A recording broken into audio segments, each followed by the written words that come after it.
Ya, bismillah. Assalamualaikum warahmatullahi wabarakatuh. Innal hamdalillah nahmaduhu wa nasta'inuhu wa nastaghfiruh wa na'udzu billahi min shururi anfusina wa min sayyiati a'malina. Man yahdihillahu fala mudilla lahu wa man yudlil fala hadiya lahu.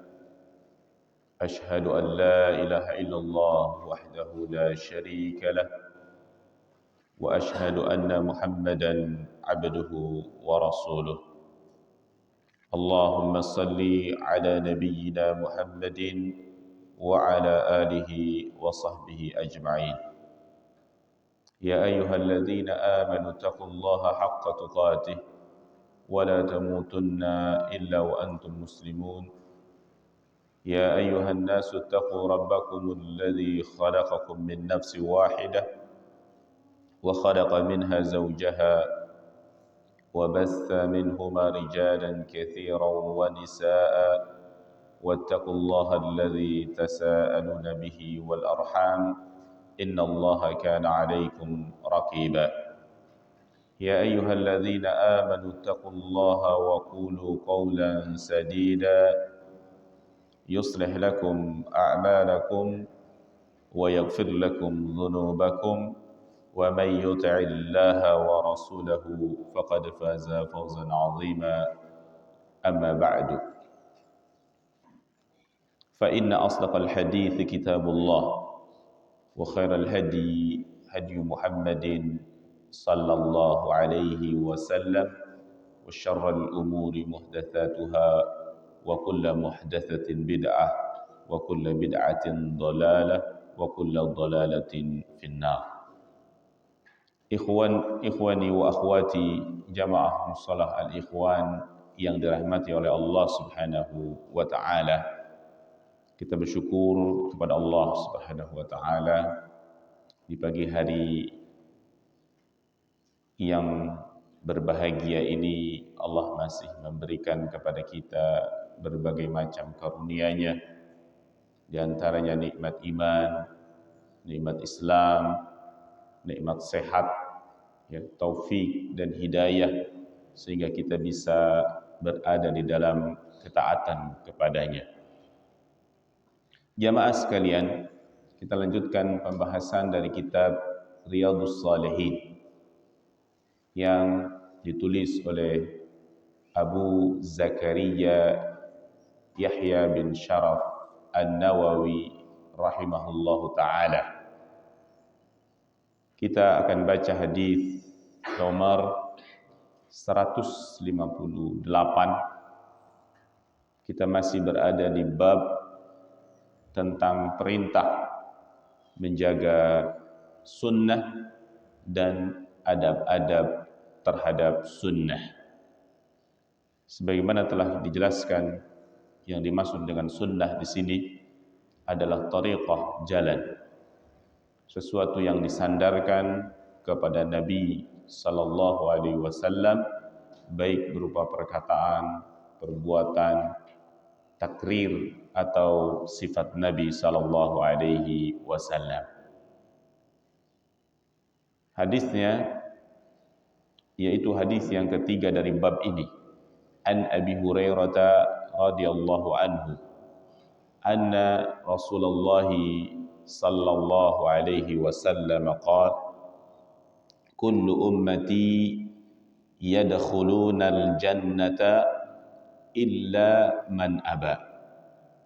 Qila wa man ya'ba ya Rasulullah? Qala man ata'ani dakhala al-jannah wa man asani faqad aba. Dari Abu Hurairah, semoga Allah meridhai beliau, bahwasanya Rasulullah sallallahu alaihi wasallam bersabda, kullu ummati yadkhuluna al-jannah. Semua umatku, umat Nabi Muhammad, umatku, yadkhuluna al-jannah, mereka semua akan masuk surga. illa kecuali dari umat Nabi Muhammad man abah, orang yang enggan, orang yang tidak mau masuk surga. Qila, dikatakan oleh para sahabat, wa man ya'ba ya Rasulullah, dan siapa orang yang tidak mau masuk surga itu wahai Rasulullah. Dan sabda Nabi ini terdengar aneh oleh para sahabat. Kok ada manusia yang tidak mau masuk surga? Apa dan siapa orang yang tidak mau masuk surga itu? Lantas sahabat bertanya, siapa ya Rasulullah orang yang enggak mau masuk surga itu? Ya. Maka kata Nabi SAW, man ata'ani dakhalal jannah.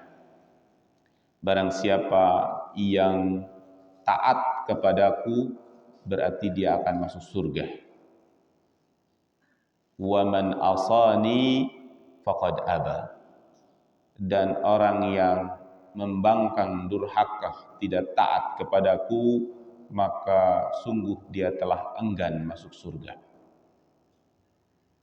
Hadis ini diriwayatkan oleh Imam Bukhari di dalam kitab Al-I'tisam bil Kitab wa Sunnah, berpegang teguh terhadap Al-Quran dan As-Sunnah, dari bab Al-Iqtida'u bisunani Rasulullah sallallahu alaihi wasallam, yaitu meneladani sunnah-sunnah Nabi sallallahu alaihi wasallam.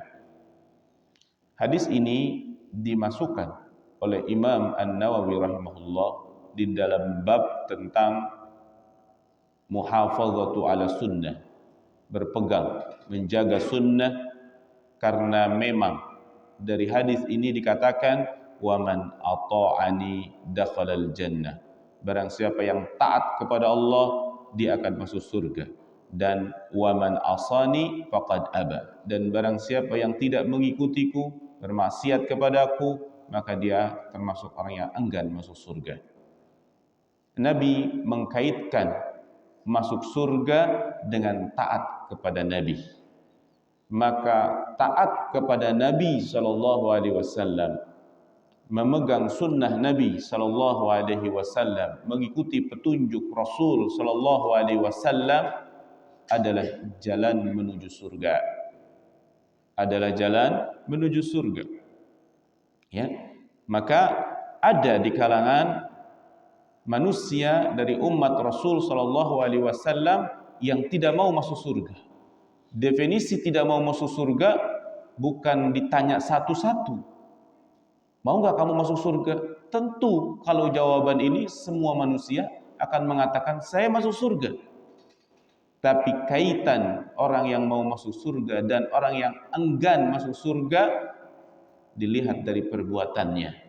Kata Nabi, wa man asani faqad aba. Barang siapa yang bermaksiat kepadaku, tidak taat kepadaku, ya, tidak melaksanakan sunnah-sunnahku, ya, maka dia berarti enggan untuk masuk surga. Kemudian makna daripada tidak mau masuk surga atau enggan masuk surga dijelaskan oleh Imam An-Nawawi dalam kitab Syarah Sahih Muslim, al-mawsuf bil iba, yang disifati dengan al-iba, al-aba, menolak atau tidak mau masuk surga, maksudnya adalah tercegah dari masuk surga. Siapa dia? Maka dia menjelaskan, in kana kafirun fahuwa la yadkhulul jannah aslan. Jika umat Nabi Muhammad itu orang kafir, artinya tidak beriman sama sekali, maka inilah yang dimaksud dengan al-aba di sini. Dia tidak masuk surga aslan, ya, selamanya, karena dia memang tidak beriman, kafir. Wa in kana musliman, jika dia muslim tapi membangkang, dia muslim terkadang bermaksiat, dia muslim tapi tidak mengikuti sunnah, Ya. Wal murad, yang dimaksud dengan mana'ahu, tercegah dia dari masuk surga atau enggan dari masuk surga, maksudnya dia tidak masuk surga pada fase awal. Ya. Karena kata Nabi, semuanya akan masuk surga. Ya. Kecuali orang yang enggan. Orang yang enggan dari orang muslim ini berarti dia ketika di akhirat nanti tidak langsung masuk surga, melainkan dia masuk neraka terlebih dahulu. Barulah nanti ya dia dimasukkan ke dalam surga sesuai dengan kehendak Allah Subhanahu wa taala. Tetapi jamaah sekalian, jangan kita jadikan jaminan bahwasanya umat Nabi Muhammad semuanya masuk surga, lantas kita cukup dengan syahadat saja. Oh, yang penting saya Islam, toh saya akan masuk surga. Tetapi masuk surganya belakangan, bisa jadi mampir dulu di nerakanya Allah Subhanahu wa taala. Dan kita tidak boleh merasa aman dari azab Allah. Ya, kita tidak boleh merasa aman dari azab Allah, karena yang Nabi inginkan, yang kita harapkan, kita masuk surga tanpa hisab. Kita langsung masuk surga tanpa mampir dulu ke neraka. Ini yang kita harapkan. Dan jangan merasa sok berani, nggak apa-apa masuk neraka, toh nanti juga masuk surga. Ya. Bahkan para ulama menghadirkan rasa takut dari azab Allah Subhanahu wa taala. Dia mengatakan seandainya Allah mengatakan seluruh manusia dari zaman Nabi Adam sampai hari kiamat semuanya masuk surga, kata Allah, ini andai, kecuali satu manusia yang akan masuk neraka. Maka seandainya demikian, saya harus menghadirkan rasa takut, jangan-jangan yang satu itu adalah saya. Jadi hadis ini memang kabar gembira buat kaum muslimin, kabar gembira buat umatnya Nabi Muhammad sallallahu alaihi wasallam, bahwa Nabi mengatakan kullu ummati yadkhulunal jannah, semua umatku akan masuk surga kecuali bagi orang yang enggan untuk masuk surga. Jamaah sekalian, ada hadis yang senada dengan hadis yang kita baca ini, yaitu an Ali bin Khalid, dari Ali bin Khalid, anna Abu Umamah al-Bahili, bahwasanya Abu Umamah al-Bahili radhiyallahu anhu marra ala Khalid bin Yazid bin Muawiyah. Dia lewat, ya, melewati Khalid bin Yazid bin Muawiyah. Fasa'alahu, dia bertanya kepadanya, an alyani kalimatin sami'aha min Rasulillah sallallahu alaihi wasallam. Dia bertanya tentang kalimat yang paling baik yang pernah dia dengar dari Rasul sallallahu alaihi wasallam. Maka dia berkata, sami'tu Rasulullah sallallahu alaihi wasallam yaqul, aku mendengar Rasul sallallahu alaihi wasallam bersabda. Ini kalimat yang baik, yang enak didengar, kabar gembira. Ya. Maka katanya, kata Nabi sallallahu alaihi wasallam, ala kullukum yadkhulul jannah. Ketahuilah setiap kalian umat Nabi Muhammad akan masuk surga. Illa man syarada ala Allahi syaradal ba'ir ala ahlihi, kecuali orang yang menyimpang dari jalan Allah. Ya, menyimpang dari jalan Allah seperti menyimpangnya onta dari keluarganya. Enggan, tidak mau mengikuti aturan syariat. Maka ini ya menjadi jaminan bahwasanya orang yang beriman akhir zaman umat Nabi Muhammad sallallahu alaihi wasallam ya diberikan kabar gembira dia akan masuk surga. Kecuali orang yang enggan. Maka perhatikan kalimat siapa yang enggan ini, jangan-jangan kita masuk di dalamnya. Kemudian juga datang hadis dari Abu Sa'id Al-Khudri bahwasanya Rasulullah sallallahu alaihi wasallam bersabda, "Arju an takunu nisfa ahlil jannah." Aku berharap ya bahwasanya kalian termasuk setengah dari penduduk surga. Ya, jadi ini adalah harapan dan doa Nabi sallallahu alaihi wasallam bahwasanya umatnya akan menjadi setengahnya dari penduduk surga. Fakabbarna, ya, maka kami bertakbir, Allahu Akbar. Ya. Ini merupakan kabar gembira dari Nabi sallallahu alaihi wasallam. Faqala, maka Nabi melanjutkan sabdanya, "Ma antum fin nas illa ka sya'ratis sauda fi jildi thawrin abyad." Sementara keadaan engkau bila dibandingkan dengan manusia, artinya manusia yang pernah hidup di muka bumi dari zaman Nabi Adam sampai akhir zaman, illa kasya'rah, seperti satu rambut yang hitam, ya, fi jildi thawrin abyad, di kulit sapi yang putih. Jadi kita lihat di kulit sapi, dibentangkan kulit sapi, ya, di situ ada warnanya, kulitnya putih. Kemudian ada satu rambut berwarna hitam. Disitulah posisi umat Nabi Muhammad bila dibandingkan dengan banyaknya manusia. Artinya secara jumlahnya sedikit dibandingkan dengan manusia yang entah berapa jumlahnya, hanya Allah yang mengetahuinya. Dan jarak kehidupan Nabi Muhammad SAW dari hidupnya Nabi Adam, zaman Nabi Adam, nggak ada yang tahu kecuali Allah Subhanahu Wa Taala berapa manusia yang sudah hidup. Tetapi dari yang sedikit itu, dia akan menjadi setengahnya dari penduduk surga.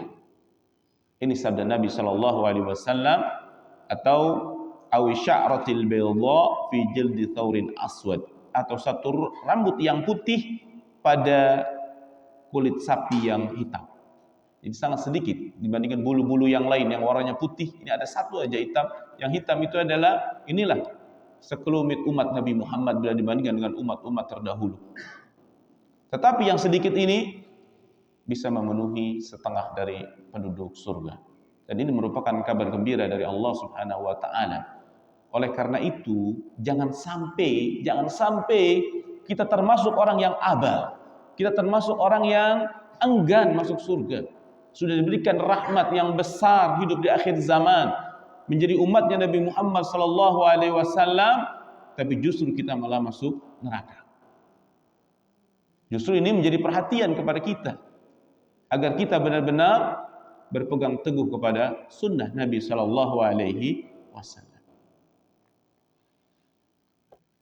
Para ulama menjelaskan bahwasanya Allah Subhanahu Wa Taala menjadikan umat ini memiliki keutamaan dan memiliki kemuliaan. Ya, kemuliaan. Coba lihat kemuliaan pada umat ini banyak sekali. Ya. Di antaranya adalah dilipat gandakan amal. Sementara umat-umat terdahulu tidak dilipat gandakan amalnya. Berbuat kebaikan satu, ya amalnya satu.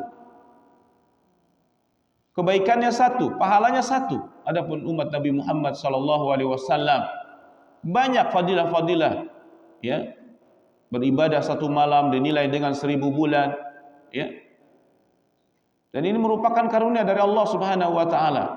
Salat 5 waktu berjamaah, ya, lebih baik, ya, 27 derajat, ya, dan seterusnya. Baca Al-Quran, ya, satu huruf tidak dihitung satu, melainkan 10. Dan satu huruf ini bukan alif lam mim, melainkan alif satu huruf, lam satu huruf, mim satu huruf. Dan ini merupakan karunia dari Allah Subhanahu wa taala. Ya, dan syariatnya dimudahkan. Syariatnya dimudahkan. Di antara kemudahan syariat Islam, ya, syariat Nabi Muhammad SAW bila dibandingkan dengan umat terdahulu kalau kena najis dibuang, dipotong, digunting. Sementara umat Nabi Muhammad SAW ketika kena najis dicuci, ya, bersih, hilang, boleh dipakai lagi. Umat terdahulu diharamkan harta rampasan perang atau ghanimah. Adapun umat Nabi Muhammad dihalalkan ghanimah. Ya, banyak dimudahkan. Bahkan kita bisa menyaksikan mukjizat kenabian. Di mana umat terdahulu jika nabinya sudah meninggal, nabinya sudah wafat, putus mukjizatnya. Adapun Nabi Muhammad ada mukjizat yang tertinggal. Mukjizat tersebut adalah Al-Quran. Dan Al-Quran ini mukjizat. Kita bisa baca, ya, kita bisa mentadaburinya.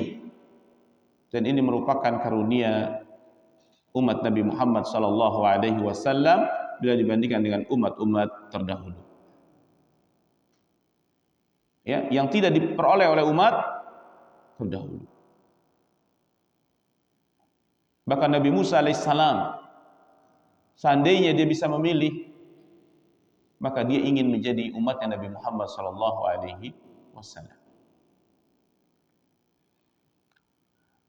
Maka inilah Nabi SAW, dan dia adalah as-sadiqul masduq, yang perkataannya benar dan dibenarkan. Dia mengabarkan tentang umatnya semuanya akan masuk surga, kecuali orang yang bermaksiat kepadanya, bermaksiat kepada Rasul sallallahu alaihi wasallam. Dan menjelaskan bahwasanya umatnya ini akan menjadi setengahnya dari penduduk ahli surga. Ya, sementara posisinya sangat sedikit bila dibandingkan dengan umat-umat terdahulu, ya, bila dibandingkan dengan jumlah kebanyakan manusia. Maka barang siapa yang ingin menjadi apa yang dikabarkan oleh Nabi masuk surga, hendaklah dia mengikuti sunnah Nabi SAW yang mulia. Dan Nabi SAW juga bersabda, "Man ragiba an sunnati falaysa minni."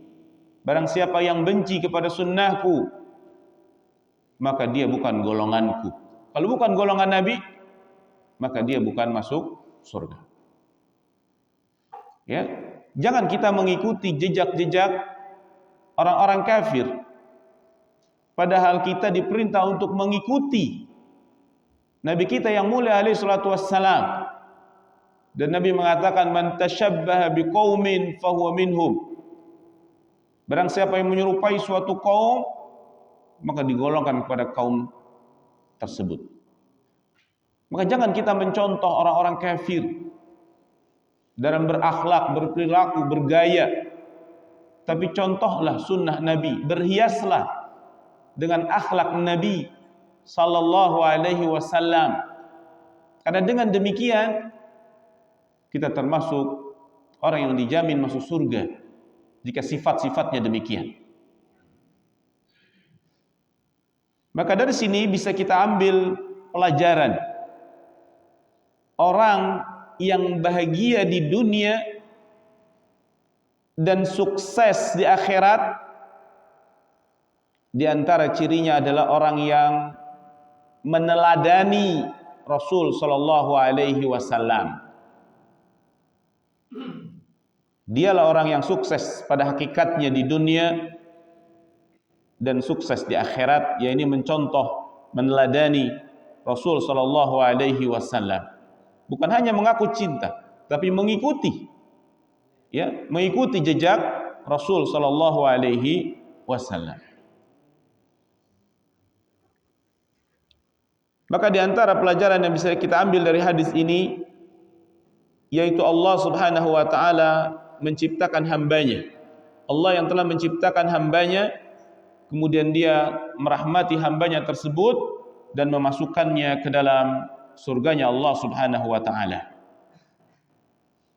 Dan Rasulullah sallallahu alaihi wasallam sudah menjelaskan semua dari Tuhannya, dari Rabbnya. Maka kita tinggal mengikuti apa yang diperintah, kita benarkan apa yang dikabarkan, kita ikuti apa yang diperintahkan, dan kita jauhi apa yang beliau larang. Inilah sikap kita seyogianya bagi seorang muslim terhadap sunnah. Ini merupakan adab terhadap sunnah, yaitu kita mengikutinya. Dan dari hadis ini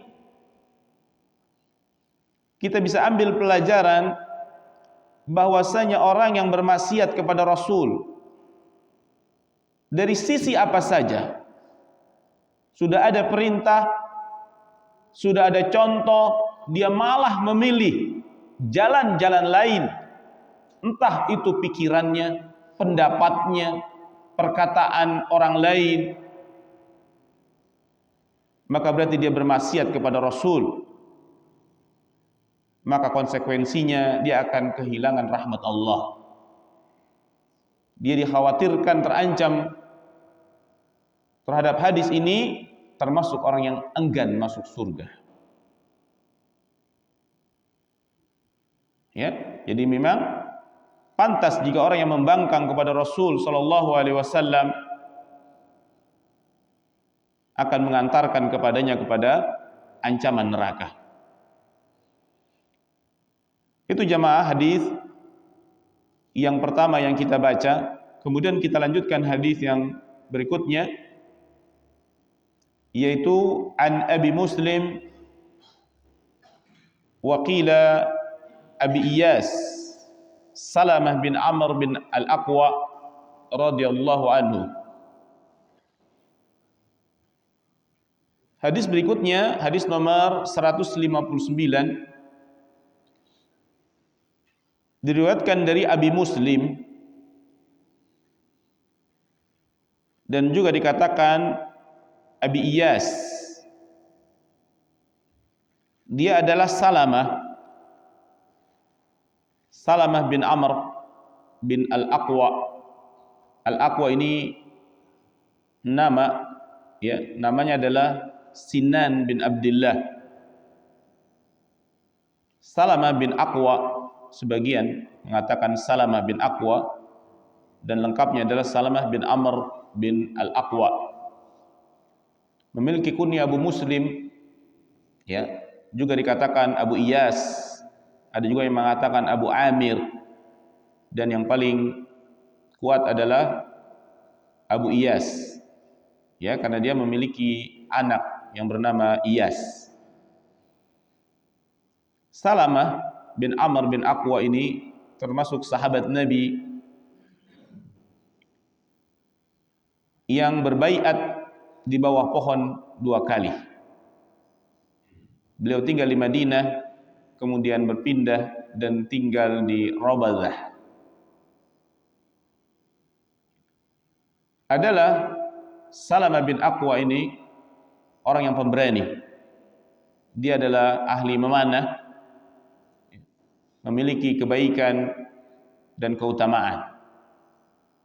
Ikut berperang bersama Rasul sallallahu alaihi wasallam sebanyak 7 peperangan. Anaknya Iyas pernah berkata, "Ma kadzaba abi qattun." Tidak pernah bapakku itu berdusta. Orangnya jujur. Dan beliau Salamah bin Amr bin Aqwa meninggal di Madinah pada tahun 74 Hijriah, sementara usianya 80 tahun. Wa kana yusaffir lihiyatahu, dan dia itu mewarnai lihiyahnya dan rambutnya dengan warna kuning. Ini sahabat yang meriwayatkan hadis ini, semoga Allah meridhai beliau, anna rajulan, bahwasanya ada seorang laki-laki,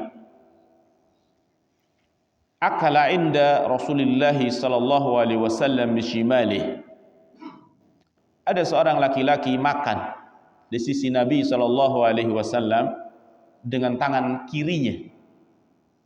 Ya, jadi ada sahabat, tentu sahabat karena berjumpa dengan Nabi. Ya. Dia makan dengan tangan kiri. Faqala, maka Nabi SAW bersabda, "Qul biyaminik."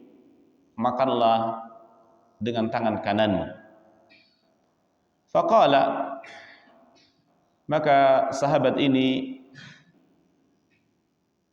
berkata, "La astati." Aku enggak bisa. Ya, enggak bisa makan dengan tangan kanan. Maksudnya enggak bisa karena enggan, menolak perintah Nabi SAW. Ya, qala, maka Nabi mengatakan, lastata'ta, semoga saja, niscaya saja engkau tidak mampu selamanya. Ya, ma mana'ahu illa al-kibru, tidaklah yang mencegah dia untuk makan dengan tangan kanan kecuali dengan kesombongan. Karena kesombongan. Ya, terkadang manusia demikian, dia mampu, tapi apainlah, saya udah biasa begini kok. Ya, enggan, meremehkan perintah Nabi SAW. Maka kata Salamah bin Aqwa, fama rafa'aha illa fihi. Kemudian dia tidak mengangkat, ya, tangannya itu, tangan kanannya tidak bisa mengangkat ke mulutnya. Dan ini merupakan azab dari Allah Subhanahu wa taala. Imam Nawawi, ya, membawakan hadis ini ingin memperingatkan kepada kita bahwasanya membangkang atas perintah Nabi, padahal ini masalah yang mungkin menurut kita hal yang remeh. Sahabat disuruh makan dengan tangan kanan, dia lebih asik dengan makan tangan kirinya. Tidak ada yang menghalanginya makan dengan tangan kanan kecuali sombongan, bukan karena uzur. Maka diazab di dunia, ya, dengan cara tidak bisa mengangkat sesuatu ke mulutnya. Ya. Ini karena membangkang dari perintah Nabi SAW, apalagi yang besar daripada sekedar urusan makan. Hadis ini diriwayatkan oleh Imam Muslim. Hadis ini diriwayatkan oleh Imam Muslim. Dikeluarkan dalam kitab tentang asyribah, tentang makan dan minum, yaitu bab adab makan dan adab minum. Ya, dan beliau menyebutkan bahwasanya laki-laki yang dimaksud di sini adalah bernama Bushrun, ya, Ibnu Ra'i al-Mu'ayyar atau Ibnu Ra'i al-Air, Ibnu Ra'i al-Air, dan dia termasuk sahabat. Jadi laki-laki yang dimaksud di sini adalah Bushrun.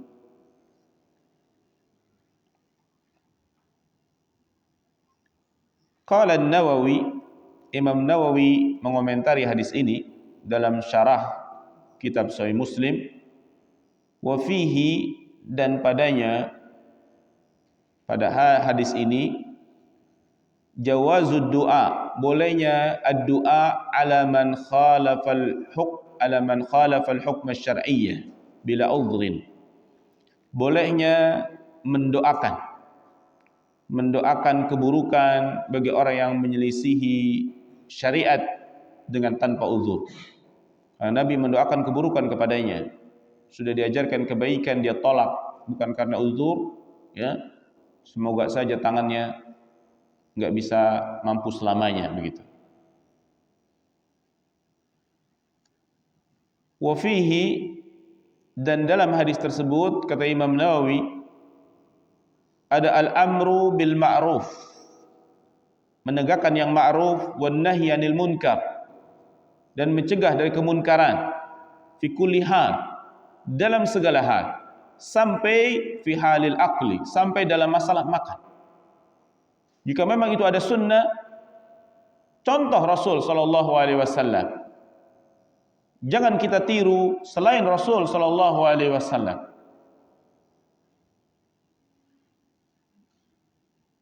Dan dari hadis ini disunnahkan untuk mengajarkan orang yang sedang makan, entah itu anak kita, istri kita, keponakan kita, ya, adab tentang makan.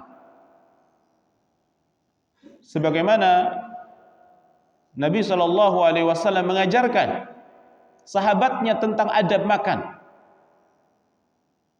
sampai kepada anak kecil. Sebagaimana hadis dari Umar bin Abi Salamah.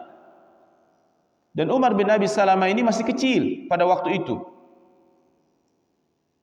Dia mengatakan ketika dewasa, kuntu fi hajri Rasulillah sallallahu alaihi wasallam. Dulu aku di dalam asuhan Nabi, bimbingan Nabi sallallahu alaihi wasallam. Wa kanat yadi tatish. Dan dahulu tanganku itu ngacak-ngacak fis suhfah, di nampan, di piring. Ketika makan, Umar bin Abi Salamah ini makannya itu ngacak-ngacak, enggak teratur. Maka Nabi SAW faqala li, dia berkata kepadaku, ya gulam, wahai anak kecil, samillah wa qul biyaminik wa qul mimma yalik. Nabi mengajarkan kepada anak kecil yang bernama Umar bin Abi Salamah adab makan. Nabi mengatakan samillah. Apa arti samillah? Sebutlah nama Allah. Ini perintah dari Nabi. Ini pengajaran dari Nabi dan merupakan adab di dalam makan. Jangan kita remehkan. Jangan bukan sekedar makannya, tapi ini keluar dari lisan Rasul sallallahu alaihi wasallam. Yang kita takutkan adalah kita menyelisihi Rasulullah sallallahu alaihi wasallam. Bukan cuma permasalahan makan. Karena Nabi mengajarkannya, maka ucapkan bismillah.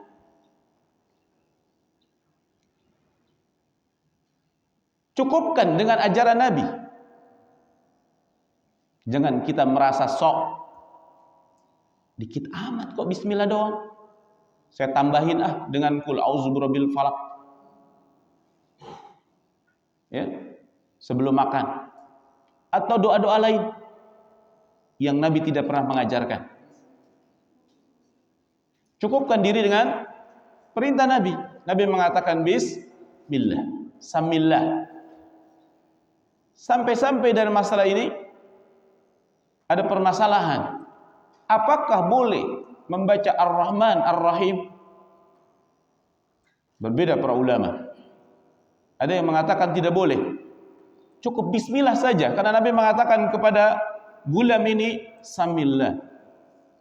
Sebut nama Allah. Walaupun sebagian ulama yang lain membolehkan dengan menambahkan Ar-Rahman dengan Ar-Rahim. Karena disuruh sebut nama Allah. Ar-Rahman juga nama Allah, Ar-Rahim juga nama Allah. Ini menunjukkan seriusnya para ulama dalam mencontoh Nabi sallallahu alaihi wasallam. Wa qul biyaminik, kata Nabi, mengajarkan kepada siapa? Kepada Umar bin Abi Salamah, makanlah dengan tangan kanan. Tangan kanan, jangan tangan kiri. Meskipun cuma makan satu cabai. Ya. Biasanya kita begitu, gorengan kanan, cabainya sebelah kiri. Berusaha untuk mencontoh Nabi dari hal yang kecil yang bisa kita lakukan. Kalau sudah terbiasa dengan perintah Nabi, kita akan terbiasa menjalankan apa yang besar dari kehidupan kita. Wa qul mimma yalik. Ya, dan makanlah dari yang dekat denganmu wahai anak kecil. Karena makannya dinampan, ya. Makan dari arah yang paling dekat terus, ya. Begitu demikian. Walaupun para ulama menjelaskan ini jika makanannya satu jenis. Ya, misalkan makan nasi uduk, ya. Maka enggak perlu harus ke sana ke sini. Ya, kecuali memang makanan itu beragam dan kebetulan di depan kita ada sesuatu yang kita tidak sukai, maka boleh kita mengambil yang lebih jauh dari kita. Ya, juga dari Jabir bin Abdullah, Rasul sallallahu alaihi wasallam mengatakan, la ta'kulu bishimal. Jangan kalian makan dengan tangan kiri. Di antara hikmah dan alasannya, Nabi mengatakan fa inna syaitan ya'kulu bishimal. Karena syaitan itu makannya tangan kiri. Dari mana kita tahu syaitan makannya dengan tangan kiri? Dari sabda Nabi. Kita benarkan apa yang dikabarkan oleh Nabi SAW. Ini hal yang gaib. Makan dengan tangan kanan. Dan kita syariat Islam diperintah untuk menyelisihi syaitan. Juga disuruh untuk menyelisihi hewan. Disuruh menyelisihi laki, menyelisihi perempuan. Perempuan disuruh menyelisihi laki. Bahkan kita disuruh menyelisihi orang-orang kafir. Demikianlah sayangnya Nabi kepada umatnya agar kita menjadi jati diri sesuai dengan fitrah kita. Karena syaitan makan dengan tangan kiri. Maka kita menyelisihi syaitan, yaitu makan dengan tangan kanan. Di samping itu karena memang ada sabda Nabi SAW. Maka jamaah sekalian, dari hadis ini kita bisa ambil pelajaran yang pertama, wajibnya makan dengan tangan kanan. Jadi wajib hukumnya makan dengan tangan kanan. Dan kita berpegang kepada sunnah.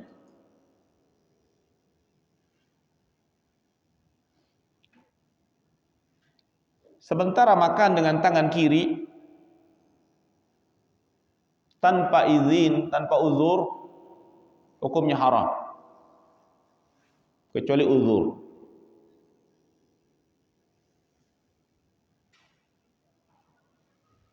Dari hadis ini tidak boleh kita menggabungkan makannya kanan dan kiri sekaligus. Ya. Misalkan dua tangan. Bagaimana hukum makan dua tangan? Tidak dicontohkan oleh Nabi. Ya, kecuali memang sesuatu yang memerlukan bantuan tangan kiri. Jika bisa dengan satu tangan,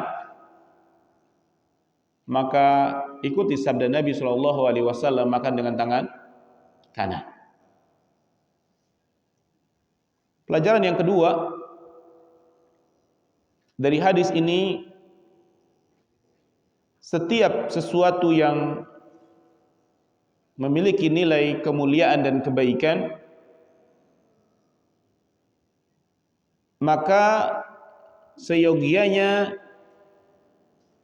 menggunakan tangan kanan. Karena bahwasanya Rasul SAW menyukai at-tayammun, menyukai yang sebelah kanan di dalam urusan-urusan yang mulia. Seperti dalam hadis Nabi SAW, kana an-nabiy sallallahu alaihi wasallam yu'jibuhu at-tayammun fi na'lihi wa tarajjulihi wa tuhurihi wa fi sya'nihi kullihi. Adalah Nabi SAW menyukai yang kanan di dalam memakai sendal, wa tarajjulihi, di dalam nyisir, ya, merapikan rambut, termasuk berhias sebelah kanan. Wa tuhurihi, dan dalam bertoharah, mendahulukan kanan daripada kiri. Selesaikan dulu yang kanan, baru berpindah ke anggota yang kiri. Wa fi sya'nihi kulli, dan dalam urusan semuanya. Ya, maka dari hadis ini muncul qawaidul fiqhiyah, kaidah fikhi mengatakan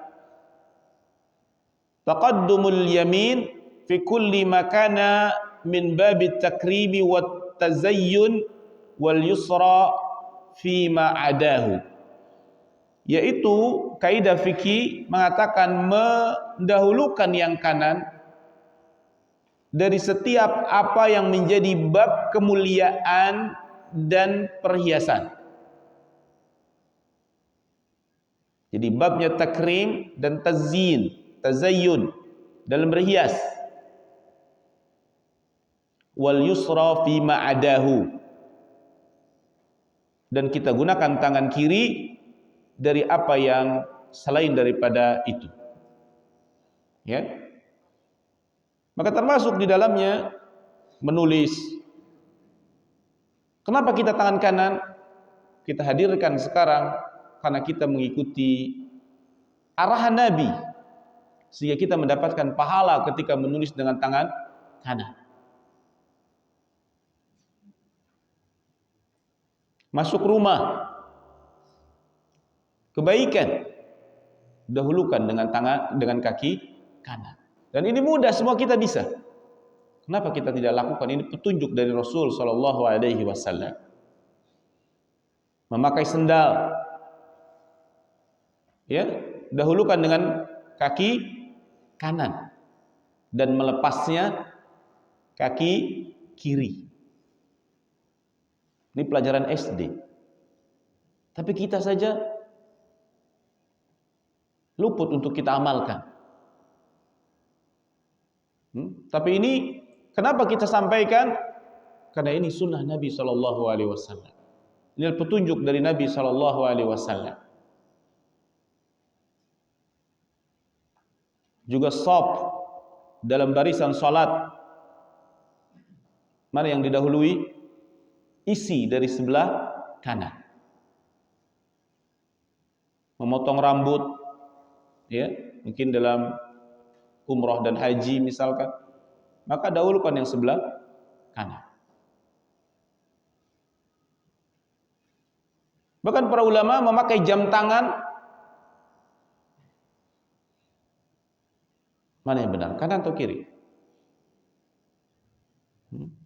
Gak usah dipakai.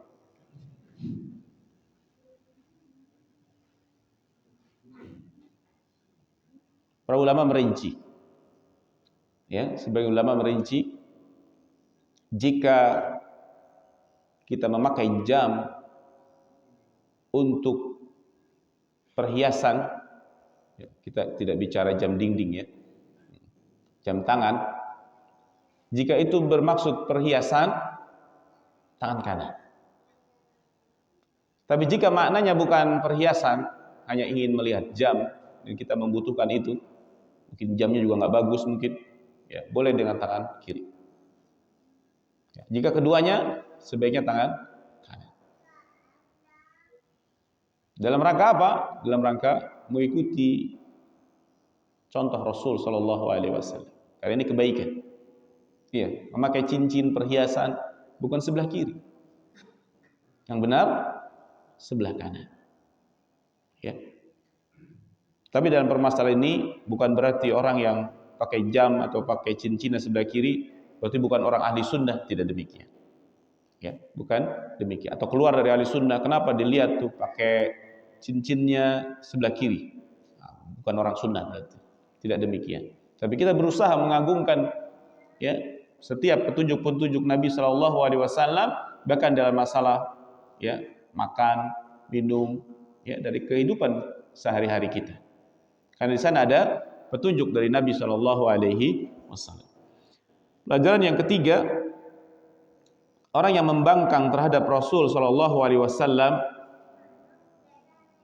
akan mengantarkan kepadanya dosa. bahkan kecelakaan. Oleh karena itu Nabi SAW mendoakan kecelakaan. Tentu ini ketika seseorang melakukannya karena kesombongan.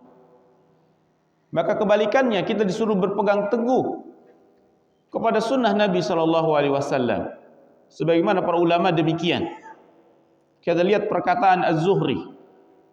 Ya, dia mengatakan kana man madha min ulama'ina yaqulun, adalah apa yang lalu dari ulama-ulama kita, mereka berkata al-i'tisamu bis sunnah najatun, berpegang teguh kepada sunnah inilah kesuksesan, inilah keberhasilan. Ya, ini perkataan ulama dinukil oleh Az-Zuhri, dan ini perkataan ulama-ulama dulu. Dia mengatakan al-i'tisam bis sunnah, berpegang teguh dengan sunnah. Jika memang itu ada sunnah, ada petunjuk Nabi, kenapa kita tidak amalkan? Selalu, ya, dalam kehidupan, apakah ada sunnahnya? Jika ada, amalkan, praktekkan. Karena berpegang teguh kepada sunnah adalah jalan keselamatan. Demikian juga Fudail bin Iyad. Dia pernah mengatakan, tuba liman mata 'alal islami was sunnah. Beruntung bagi orang yang meninggal di atas Islam dan di atas sunnah. Maksudnya dalam kehidupan yang mengamalkan sunnah. Dialah orang yang beruntung. Bahkan Imam Syafi'i rahimahullah, di antara perkataannya dia mengatakan, ajma'al ulama, ijma' para ulama, ketika telah jelas baginya, bagi seseorang itu sunnah Rasul sallallahu alaihi wasallam, lam yakun lahu an yada'aha liqauli ahadin. Tidak boleh baginya meninggalkan sunnah tersebut hanya lantaran perkataan seseorang. Ya, entah itu perkataan Abu Bakar, entah itu perkataan Umar, Utsman, Ali radhiyallahu anhum, enggak boleh dipertentangkan. Enggak boleh ditinggalkan sunnah itu hanya lantaran perkataan orang lain selain Rasul sallallahu alaihi wasallam, apalagi cuma sekedar ustaz, kata kiai. Jika di situ ada sunnah, berpeganglah kepada sunnah.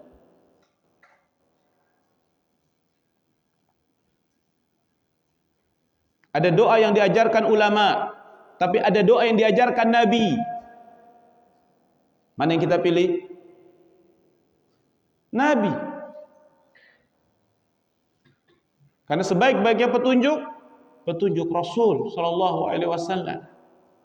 Jangan dipertentangkan.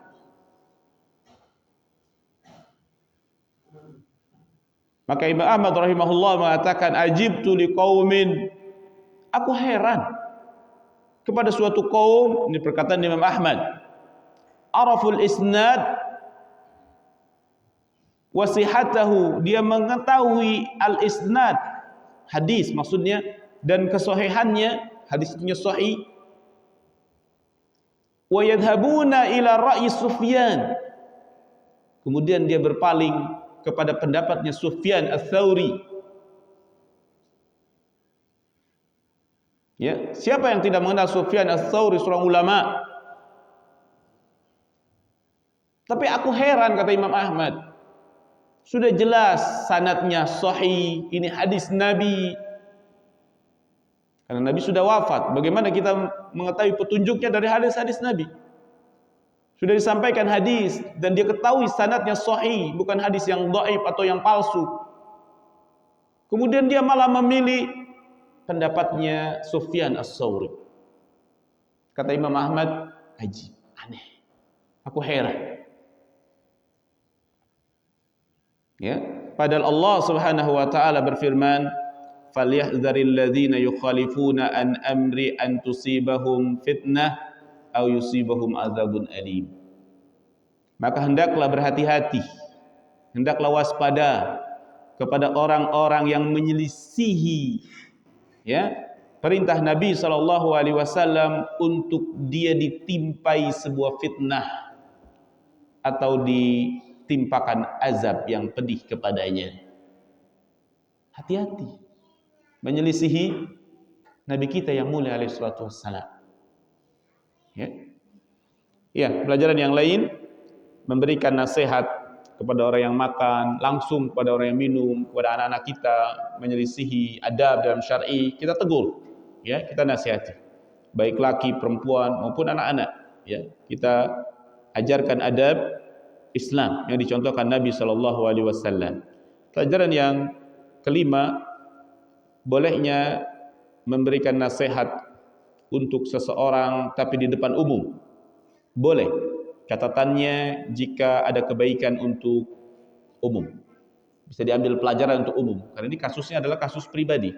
Kasusnya si sahabat Nabi tadi, ya, orang laki-laki, kemudian dijelaskan di depan sahabat yang lain. Artinya sahabat Salamah bin Amr bin Al-Aqwa mengetahuinya, berarti menunjukkan bahwasanya ini disampaikan di depan umum jika memang tersebut memiliki maslahat. Kemudian yang keenam, bolehnya mendoakan orang yang suka bermaksiat terus-menerus dan bermaksiatnya karena pembangkangan. Ini boleh dari hadis ini, meskipun hukum asal kehormatan seorang muslim dijaga. Karena Nabi SAW bersabda, sibabul muslim fusuqun, ya, mencela orang muslim adalah kefasikan, maksudnya adalah dosa besar. Enggak boleh. Kita jaga kehormatan seorang muslim. Tapi boleh melaknat, mendoakannya jika dia melaksanakan atau mengerjakan kemaksiatan yang terus-menerus, kejahatan yang terus-menerus, bahkan kita memperingatinya dari kaum muslimin yang lain. Hati-hati sama si fulan ini, ya, dia suka suka pinjam duit nggak bayar, misalkan. Hati-hati jika memang sudah tersebar modusnya penipuan. Boleh demikian, ya. Nomor 7, ya, orang yang membangkang terhadap petunjuk Nabi SAW, dia akan mendapatkan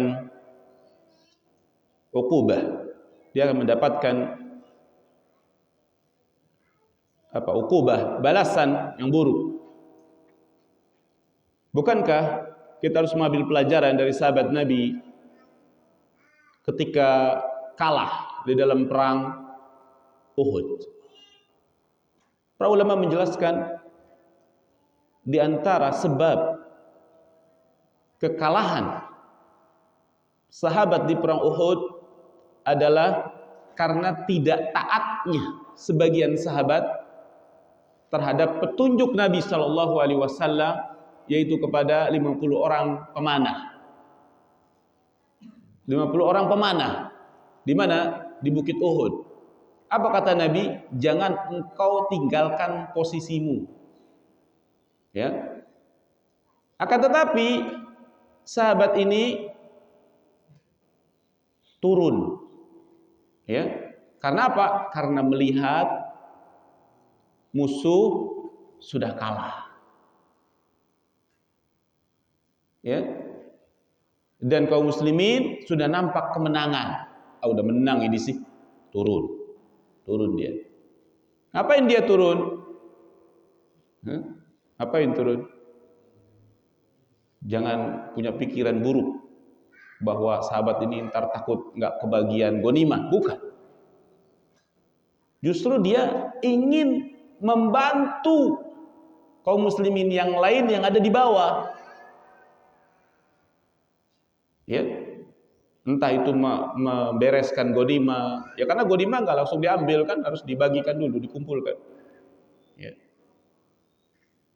Tidak ada niat-niat jelek tentunya kepada sahabat tersebut. Tapi intinya kekalahan tersebut karena tidak mendengarkan atau tidak menaati perintah Rasul SAW. Ya.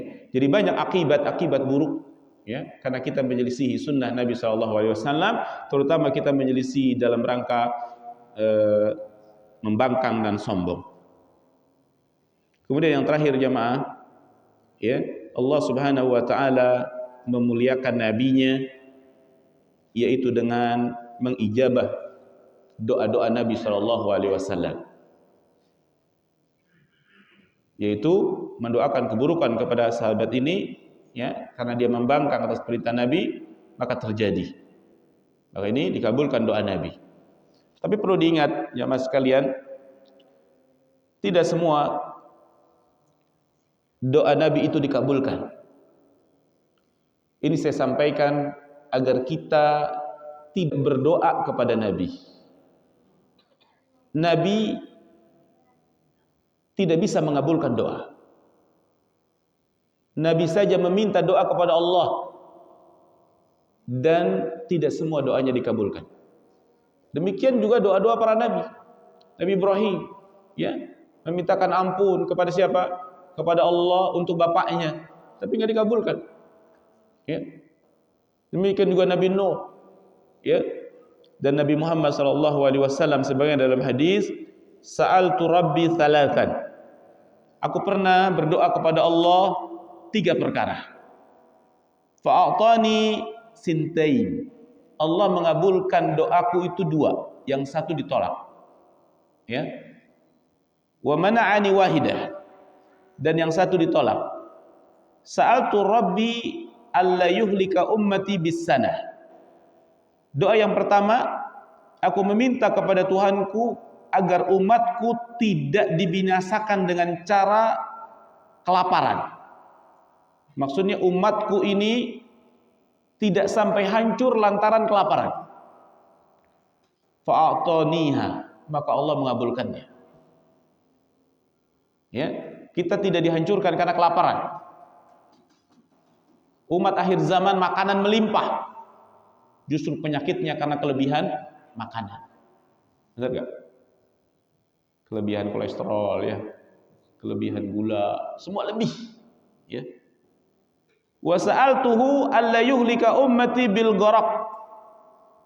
Dan aku meminta kepada Tuhanku agar umatku tidak dihancurkan karena gharaq, karena tenggelam. Kata Nabi, fa'ataniha, maka Allah mengabulkannya. Wa sa'altuhu alla yaj'ala ba'sahum bainahum famana'aniha. Ya. Dan yang terakhir, aku berdoa kepada Allah agar umatku tidak dijadikan permusuhan di antara mereka. Akur, damai. Maka tidak dikabulkan oleh Allah. Terjadilah permusuhan di antara kaum muslimin. Ya, ini doa Nabi yang tidak dikabulkan. Artinya tidak semua doa Nabi dikabulkan, tetapi umumnya dikabulkan. Ya, ya, mungkin ini yang bisa saya jelaskan dari 2 buah hadis. Semoga Allah Subhanahu wa taala memberikan kita taufik dan hidayah untuk terus berada di atas sunnah, untuk terus berpegang teguh di atas sunnah Nabi kita yang mulia alaihi salatu wassalam. Kita tutup kajian ini dengan doa kafaratul majlis. Subhanallahumma bihamdika asyhadu an la ilaha illa anta astaghfiruka wa atubu ilaik. Assalamualaikum warahmatullahi wabarakatuh.